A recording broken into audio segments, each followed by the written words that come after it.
नाही आहो. काय आहे? काय झालं? आहेर म्हणून साडी देतात ना, ओट पुसण्याचं फडकं का दिलं तुम्ही मला? ही काय साडी आहे? आम्ही कोण इथे विसरलायत का तुम्ही? हे असं फडकं देऊन अपमान करायचं का तुम्हाला आमचा? अहो निदान तुमची मुलगी कुणाकडे देता ह्याचा तरी विचार करा. स्वतःचा नाही, मुलीच्या सासरच्या मंडळींचा तरी मान राखा. हे असलं फडकं आहे ना, आम्ही जोडे पुसायला सुद्धा वापरत नाही.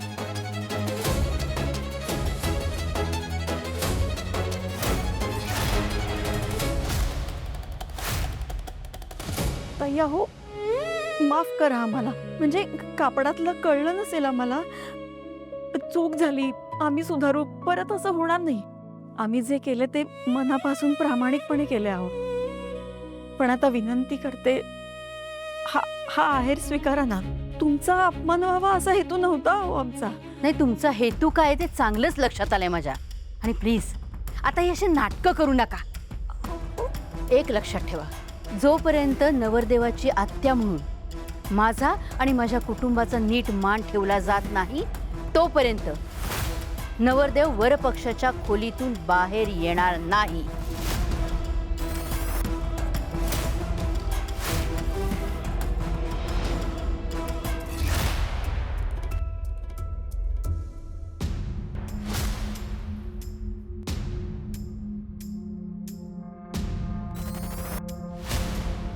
चांगली संधी हुकली.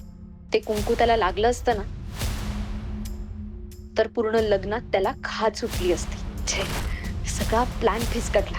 हरकत नाही, आत्ता वाचलाय म्हणून काय झालं. पुढे लग्न बाकी आहे, विधी बाकी आहेत. तिथे नाही वाचणार तो. प्रीती, तुला एक सांगू, तुला या रूपात बघून मला फक्त आणि फक्त सुजयची आठवण येते ग.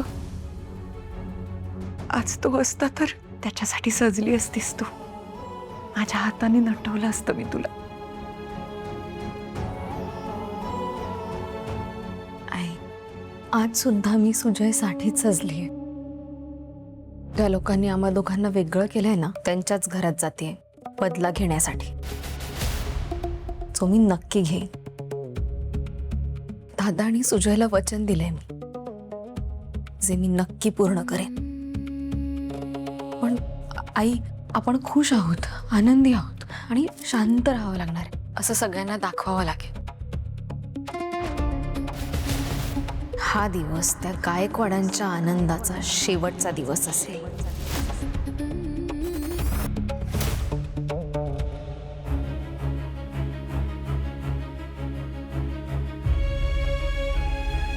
आई, अगं काय झालं? सुलोचना ताईंना आता मी साडी दिली आहेराची, पण ती त्यांना आवडली नाही अगं. आणि ते काय म्हणाले माहितीये का, की ती साडी आम्ही जोडे पुसायला सुद्धा वापरणार नाही. त्यांना खूप समजवण्याचा प्रयत्न केला अगं, पण त्या काही ऐकून घ्यायलाच तयार नाहीत. मला ना काहीच खरं सुचलं नाही अगं, काय बोलावं. आई तू जरा शांत हो. हे बघ, मी बघते काय करायचं. तू जरा शांत हो. तू पाहुणे आलेत ना आता, कार्यक्रम पण आहे. तू जा बरं पाहुण्यांकडे, बघ मी बघते काय करायचं. एवढ्या कमी वेळात शांत हो, मी बघते.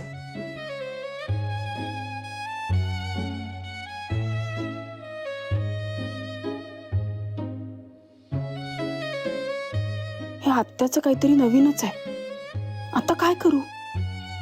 इथून बाहेर जाणं पण शक्य नाहीये. पण आत्यांना नवीन साडी तर आणावी लागेल. पण कशी आणू?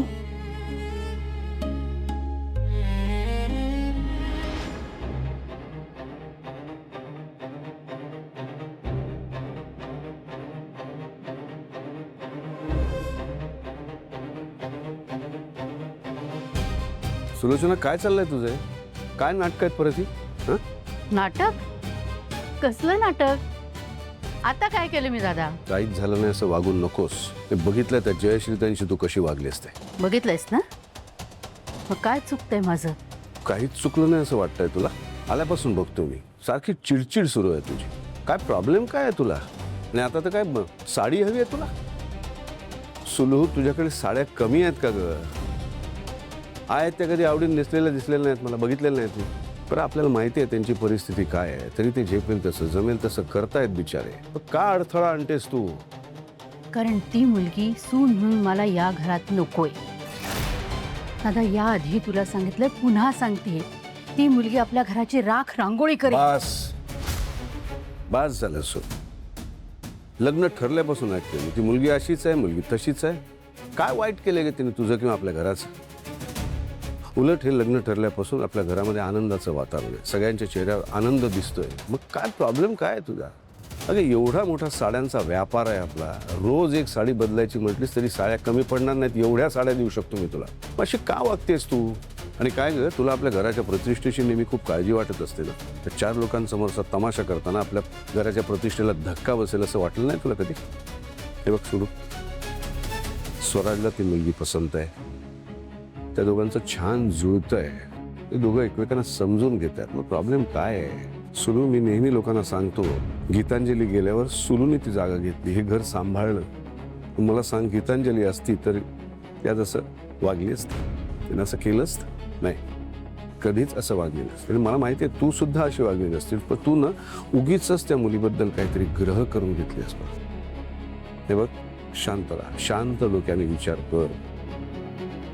सुलू, अगं तू सासू होणार आहेस ग तिची. हे बघ, तुला जर तिचं काही वागणं पटत नसेल, शिकव, समजाव, पण जे काही करशील ते प्रेमाने कर. मी अजिबात तुझ्या मध्ये पडली.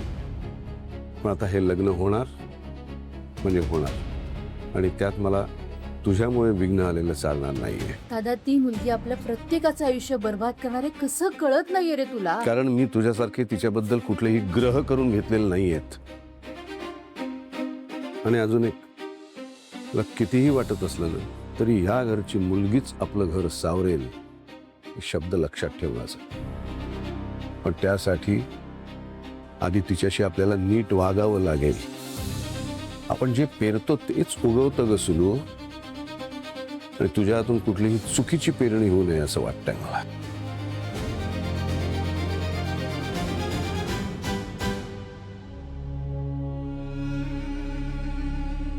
ज्योती, काही सुचलं का ग, काय करायचं?